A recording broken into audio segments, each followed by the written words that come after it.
Hello সবাইকে, সবাই কেমন আছো? আশা করছি সবাই খুব খুব খুব ভালো আছো।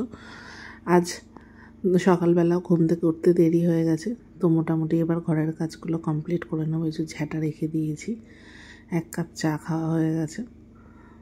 তো সব কিছু কাজ সেরে মোটামুটি এবার যাব রান্নার দিকে।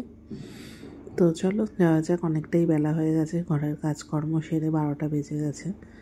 তো আজকে তো রবিবার, তো মাংস তো এসছে, তার মধ্যে হঠাৎ প্ল্যান হলো আজকে বিরিয়ানি হবে। সব কিছুই জোগাড় রাখা রয়েছে ঘরে। তো তার জন্য আমি প্রথমে বিরিয়ানির আলুগুলো নিয়ে নিলাম, এগুলোকে কেটে নুন দিয়ে আগে সিদ্ধ করে নেব 90% মতন। মোটামুটি 3টে সিটি মারবো। আমি 2-8 করেই দিচ্ছি যাতে সুবিধা হয় খোসাগুলো ছাড়ানো। আর তার মধ্যে মানে 2-8 করে দেওয়ার কারণটা হচ্ছে যাতে ভালো করে নুন ঠুনগুলো আলুর মধ্যে ঢুকতে পারে। তো চলো ফটাফট করে আগে কাজগুলো সেরে নিই।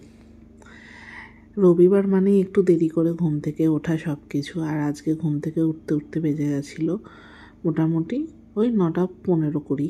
তারপরে চা ঠা খেয়ে ঘরের কাজ সেরে যেমন ঘর ঝাঁট দেয়া, ঘর পোছা, এই দুটোই কাজ থাকে আমার সকালবেলা।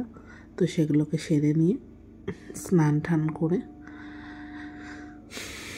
তারপরে এসেছি রান্নার কাজে। তো তার জন্য বেজে গেছে বেলা 12টা।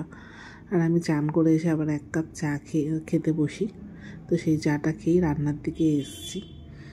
তো চলো সবার প্রথমে আগে এই যে এখানে নুন দিয়ে কুকারের মধ্যে দিয়ে দিলাম নুন। এবার ভালো করে সিটি মেরে নেব।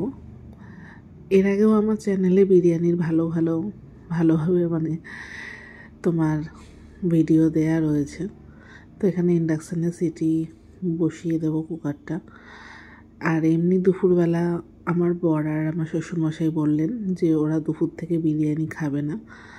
অ্যাকচুয়ালি বিরিয়ানি যখন আমি করি একেবারে দুবেলার জন্যই করে নিই।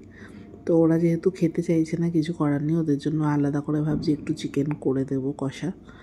তো এখানে সবার প্রথমে আমি গোটা যে বিরিয়ানির মশলাগুলো আছে সেগুলোকে একটু ভেঙে নিয়ে ড্রাই রোস্ট করে নিচ্ছি। এখানে আছে বড় এলাচ, ছোট সবুজ এলাচ, লবঙ্গ, দারচিনি, সাজিরে, মরিচ, গোলমরিচ, অল্প একটু জিরে, গোলাপের পাপড়ি, জায়ফল, জয়িত্রী, এগুলো সব এখানে আছে।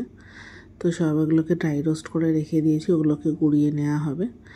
আর এখানে যেগুলো আলুগুলো সিদ্ধ করে রেখেছিলাম সেগুলো এবার ভেজে নিচ্ছি লাল লাল করে।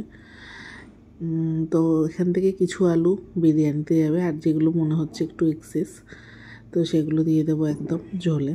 তো বিরিয়ানিতে আমাদের একটু আলুটা বেশিই পড়ে যখন ঘরে বানাই।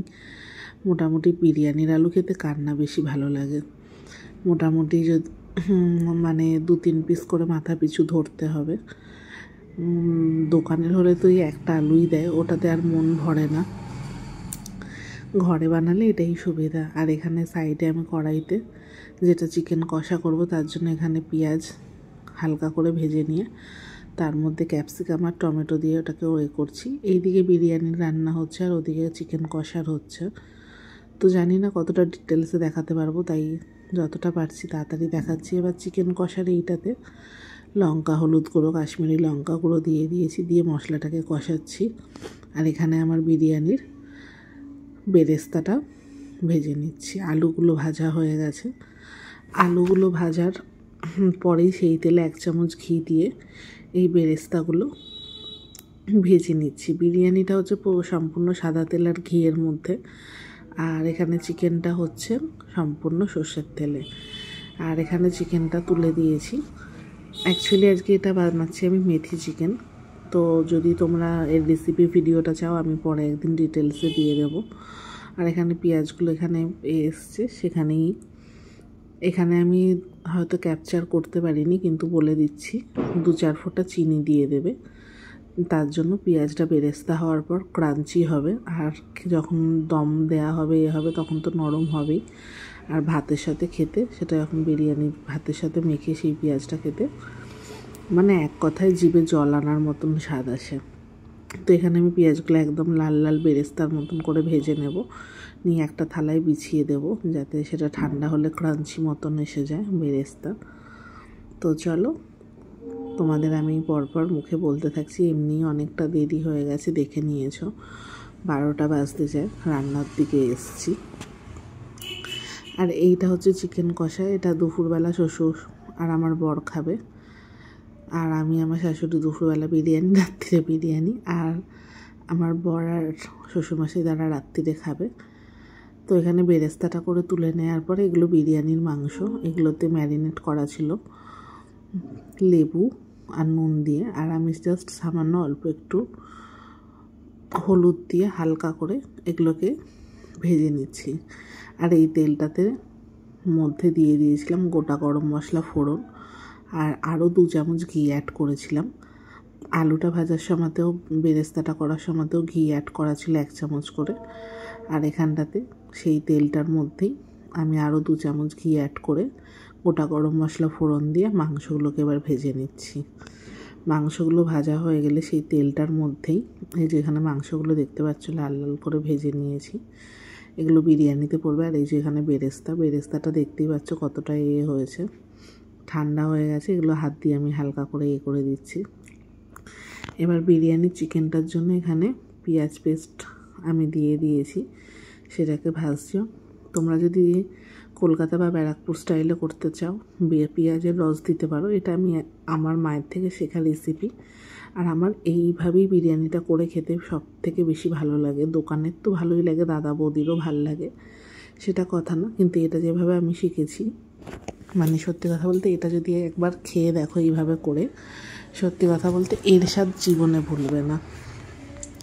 পেঁয়াজটাকে আমি ভালো করে ভেজে নিচ্ছি। আর এখানে বুঝতেই পারছো যে তেলটাতে আমি চিকেনগুলো ফ্রাই করেছিলাম গোটা গরম মশলা ঘি দিয়ে, সেই তেলের মধ্যেই এটাকে করছি। আর দেখতে দেখতে কথা বলতে বলতে এখানে আমার মেথি চিকেনটাও তৈরি হয়ে গেছে। যেহেতু ওরা ভাতের সাথে খাবে তাই জন্য হালকা জুস মতন রেখেছি। আর এই বাটিটাতে আমি বিরিয়ানিতে দেওয়ার জন্য গোলাপ জল, কেওড়ার জল আর তার মধ্যেই একটু জাফরান ভিজিয়ে দিয়েছি। এখানে মোটামুটি সবই হয়ে গেছে। আর এখানে এই যে বিরিয়ানির মাংসটাও রেডি করে ফেলেছি। পেঁয়াজটা ভাজার পর তাতে আদা রসুন পেস্ট দিয়ে লঙ্কা গুঁড়ো দিয়েছি, হলুদ আমি দিইনি, জাস্ট নামমাত্র অল্প একটু ছড়িয়ে দিয়েছিলাম, যাতে বেশি রাইসটাতে মেশানোর পর রাইসটা বেশি হলুদ হলুদ না হয়। আর এখানে চালটা ভেজানো আছে অলরেডি, চালটা ভিজিয়েছি হয়তো 20-25 মিনিট হয়ে গেছে। আর এইদিকে বসিয়ে দিয়েছি ভাতের জল। ভাতের জলটা ফুটে উঠলে ভাতটা করে নেব।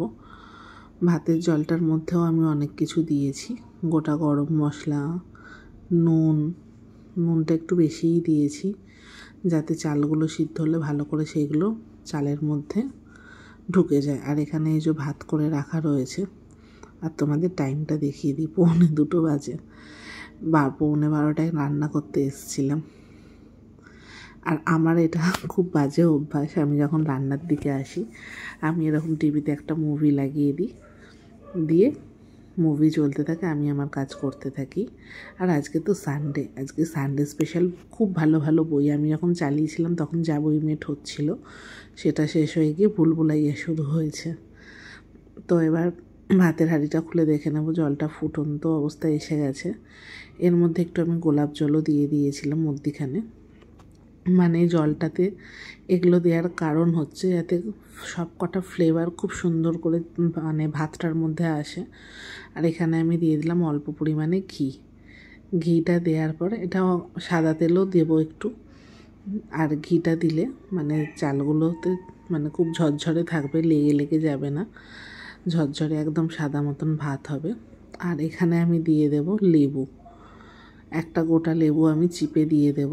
লেবুটা দেওয়ার ফলে ভাতগুলো একদম ধপধপে সাদা হবে, আর একটা খুব সুন্দর মানে ভালো ফ্লেভার আসে। তো এবার আমি এখানে চালগুলো দিয়ে দিলাম। চালগুলো মোটামুটি 35-40 মিনিট ভিজিয়েছি। এবার চালগুলোকে আমি এখানে মোটামুটি 70-75% আমি এখানে চালগুলোকে কুক করব, বাকিটা দমে হবে। চালগুলো 70-75% যখন নাবিয়ে নেবে তখন চালগুলো তোমার দেখে মনে হবে যেন একটু শক্ত শক্ত। তো আমি দমটা যেহেতু একটু বেশিক্ষণের জন্যই দেব, মোটামুটি 30-35 থেকে 40 মিনিট অবধি আমি হাইয়েস্ট দম দিই। তো সেই দমের মধ্যে চালটা আর আলুটা, যেটা মোটামুটি 80% সেদ্ধ করেছিলাম, সেইটাকে দমে রাখলে পুরোপুরি 100% মানে সেদ্ধ হয়ে যায়। এবার ভাতটা আমি তুলে দিলাম আস্তে আস্তে, ভাতের মধ্যে সব কিছু যাতে ফ্লেভার ঢুকে যায়। মনে করে জলটার মধ্যে গোটা গরম মশলা, নুন, গোলাপ জল আর ঘি আর অল্প পরিমাণে সাদা তেল দিয়ে অবশ্যই জলটাকে ফোটাবে। মানে একদম জলটা বসেই এগুলোকে দিয়ে দেবে, যাতে ফুটতে তো জলটা একটু টাইম লাগে, তো ততক্ষণে যেন সেই ফ্লেভারগুলো খুব ভালোভাবে সেই জলটার সাথে মিশে যায়। আর ভাতটা যখন দিয়ে করবে, যাতে খুব ভালো করে ভাতটার মধ্যে সেই ফ্লেভারগুলো টানে, তাতে রাইসটাও খুব ফ্লেভারফুল লাগে খেতে। এটা আমার মায়ের থেকেই শেখা। অনেক সময় দেখা যায় যে যেসব বড় বড় দোকানের ভিডিওগুলো মানে দেখা যায়, তাতে শুধু গরম মশলা আর নুন দিয়ে চালটাকে সেদ্ধ করে, কিন্তু আমি বলবো এতে গোলাপ জল একটু আর একটু ঘি, সাদা তেল দুটোই দিয়ে চালটাকে সিদ্ধ করলে চালটা খুব ফ্লেভারফুল হয়। মানে আমরা তো অল্প করে নুন ছড়াবই যখন করব, কিন্তু এটাতেও খুব সুন্দর করে চালগুলো ফ্লেভার হয়। আর সব শেষে এখানে দমে বসিয়ে দিয়েছি।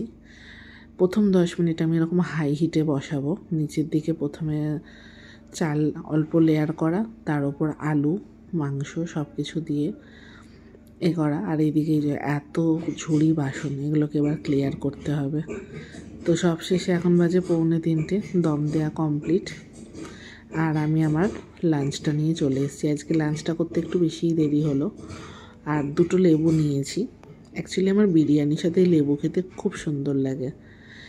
যতই ভাবি রাইসটা একটু সাদা সাদা রাখার জন্য, কিন্তু সেই লাস্ট অবধি মাংসর এতে, আলুর এতে কালার এসেই যায়। আর সেই ঐতিহাসিক বাইট, একটু আলু, একটু মাংস, একটু ডিম। আর এই যে মুখে দিতেই পুরো স্বর্গ, মানে এরকম কোথাও পাওয়া যাবে না। আর আলুটা একটা ভেঙে দেখাই কতটা সফট হয়েছে। আমি তো বললাম 80%, বাকিটা দমে হয়েছে, পুরো বুঝতেই পারছো। আর চালগুলো একদম গরম অবস্থায় আমি যেহেতু নিয়েছি, তাই মনে হচ্ছে এরকম, কিন্তু চালগুলো গোটা গোটা খুব সুন্দর ছিল। তো চলো, এইভাবেই রইলো আজকের আমার দিনটা। দেখা হচ্ছে খুব তাড়াতাড়ি নেক্সট একটা ভিডিওয়ে।